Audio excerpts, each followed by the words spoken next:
Hi, and welcome back to this Friday edition of Focal Point AFR Talk, free for all Friday, casual Friday, right here on the American Family Radio Talk Network.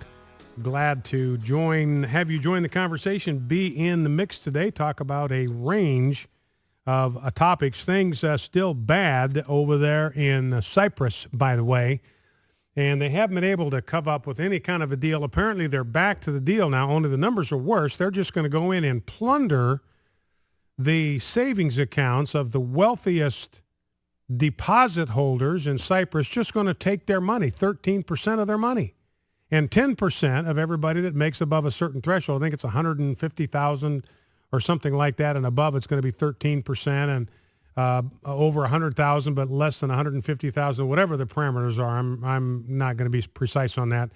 Is going to get scalped to the tune of 10%. And the banks are still not open in Cyprus. They're still not open. They're not going to open until next Tuesday. So they've got until Monday to figure something out. They wanted to get a bunch of money from Russia, from their gas and oil industry. Russia said, not on your life. So that's toast. That's history. That's not going to happen.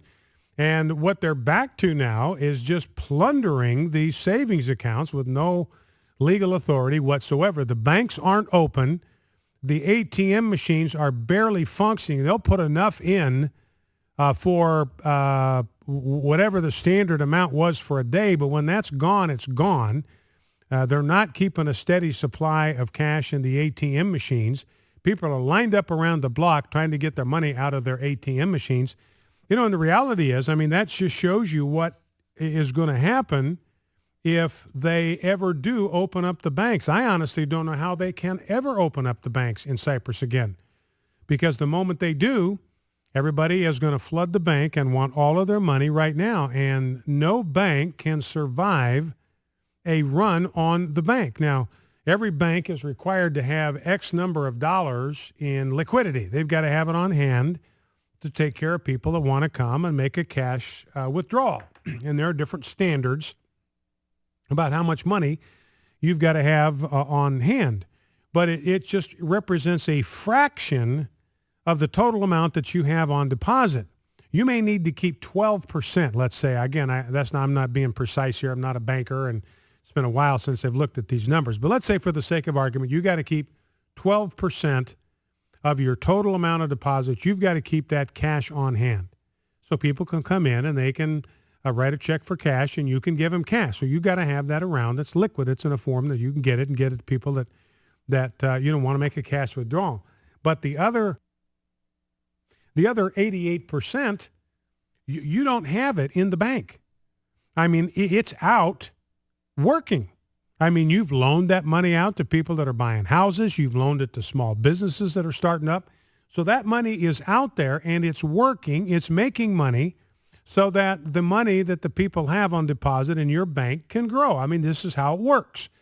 So there's no way you could keep 100% of the deposits on hand, because then you wouldn't make any money and they wouldn't get any kind of return on their investment. So you've got to be investing that and putting it to work. So no bank can stand a run on the bank. Once you tap them out to the tune of about 10 or 12% of overall deposits, they're toast. They're done. They've got no more money. And the only way they can replenish the supply of money is if they convert some of those very illiquid assets, which could be buildings or farms or houses or boats. They'd have to go out and convert those to cash, and that takes time. You just can't turn that around on a dime. So the problem is right now, Cyprus is preventing a run on the bank by just not letting anybody touch their money at all.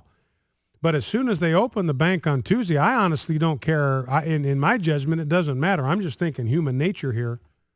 It doesn't matter what solution they come up with, whether they get some kind of shares or stakes in Russian oil and gas, or whether they just come and lop 13% right off of your savings account. It's not going to make any difference. People are going to know their money is not safe.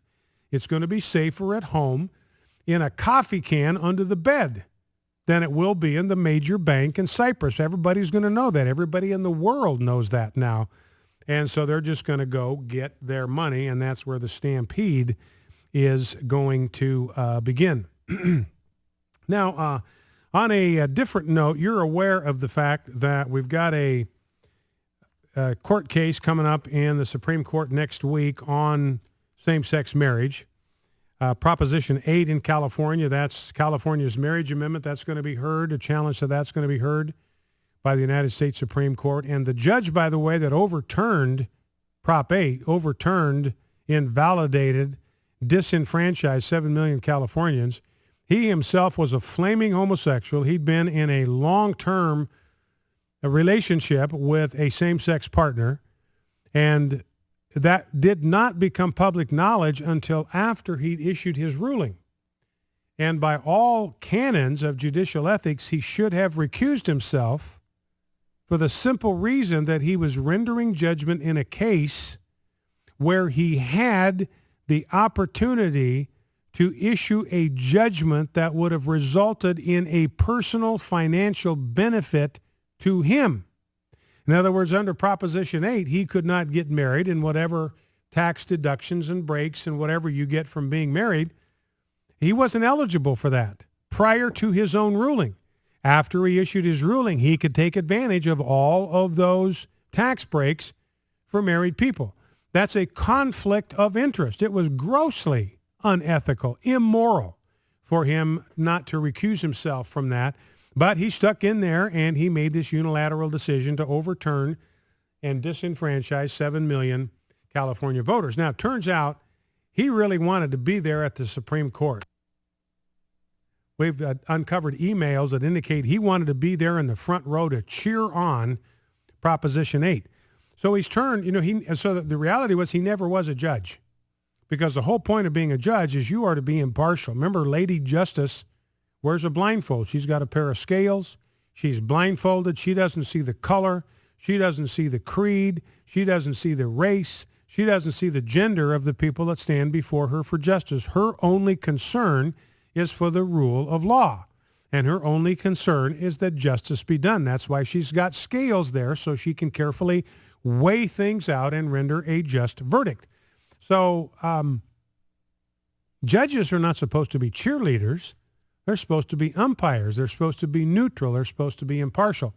But he made it very clear by wanting to be there in the front row in the Supreme Court and be a cheerleader for Prop 8, he was anything but a neutral observer, and really by all rights should have recused himself. Now, we've talked about the fact that there young millennials seem to be in favor of same-sex marriage when they are polled. And again, some of the way these questions are put can tip the scales. I won't go into the details here.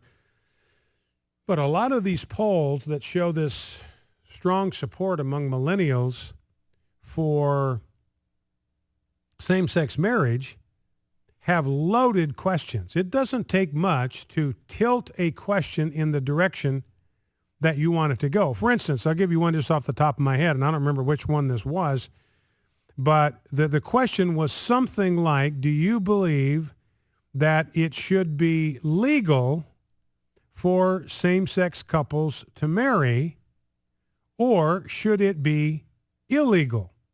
Now, you think, well, that's not a big deal, but you throw the word illegal in there, then what it sounds like is somebody's going to jail, right? That's what it sounds like. Well, nobody's going to jail. So the simpler question would be, do you think it ought to be legal for same-sex couples to get married? If you say, should it be legal, you're going to get one range of responses. If you say, should it be legal or should it be illegal, it's going to cause the numbers in support of same-sex marriage to go up, because you'll have people that are out there saying, well, no, I don't think it ought to be legal, but I don't want anybody to go to jail over that. So they think that's the choice that they're given. Either you want to legalize same-sex couples getting married, or you want to throw them in prison. That's the way people read a poll like that. And so it radically skews the data in favor of same-sex marriage. And these pollsters know what they're doing. They're not stupid. They've been doing this. They're professionals. They know how to push, maneuver, manipulate these polls to get the results that they want. You've got some American Association of Pediatricians, by the way, out there endorsing same-sex marriage, claiming that clinical research shows there's no difference and homosexual parents are just as good and all that. It's just completely bogus. They certainly were not speaking for all pediatricians. There was just one professional pediatrician organization association. There were others that have come out equally and forcefully opposed to the normalization of same-sex marriage. And there have been at least 4 very good studies. I've mentioned the one by Mark Regnerus, at least 4 that indicate there are some real problems with same-sex parenting. And ultimately, that's what marriage is about. You know, I talked about this earlier this week, that marriage has 3 purposes: companionship, sex, and children. Gay marriage can't satisfy any of those 3 objectives.